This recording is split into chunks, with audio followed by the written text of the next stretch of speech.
in this video, you're going to be walked through the master level thinking process applied on a carefully chosen chess position.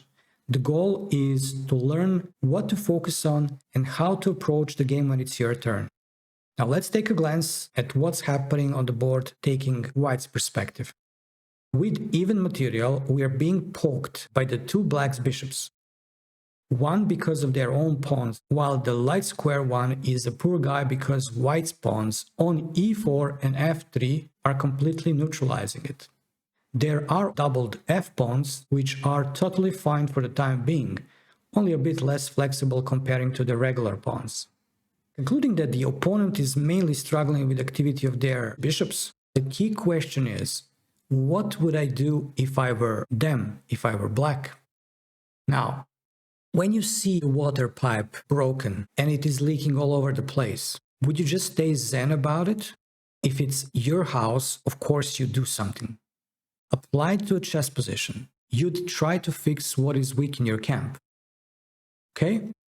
So far, you have the fact that the bishops are weak and that your opponent's goal is to fix them. But you don't know how.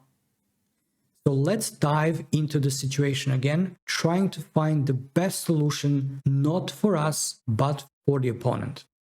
Once you come up with the best answer for your opponent, you'll switch again to White and work on stopping the mission of your enemy. So can you find that move or plan for Black? You can pause the video and take more time. And don't rush, you'd profit much more from finding the solution on your own. I'm going to continue. The move is f5. The e7 bishop is getting a greater scope, while the one on g6 is about to be in charge on an even longer diagonal. Along with that, the double pawns are undoubling this way, improving the pawn structure of Black in general. Overall, Black profits on so many levels, and going back to think from White's perspective, what should we do to prevent it? I'll ask you to pause the video again and think a bit longer. How do we prevent Black from reaching their primary goal? The answer is advancing the pawn to g4. Those of you too much afraid for the king and king safety would probably stay away from moving the pawn. But if the queens are off, the king is safe, you can even walk it to the center of the board.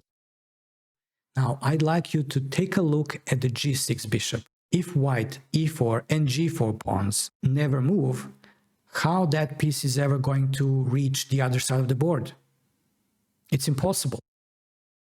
That one is so bad that Black can be seen as practically being down a piece from this moment onwards. Only condition for White is not to change the pawn structure on the king side. Or more specifically, not to move the g4, e4 and f3 pawns, because those are the key elements in restricting the opponent's poor bishop. But what do you do for White in order to win? Take some time to think about your plan while I'm going to break it down for you to the following 3 questions. First one is, what part of the board you like to play on?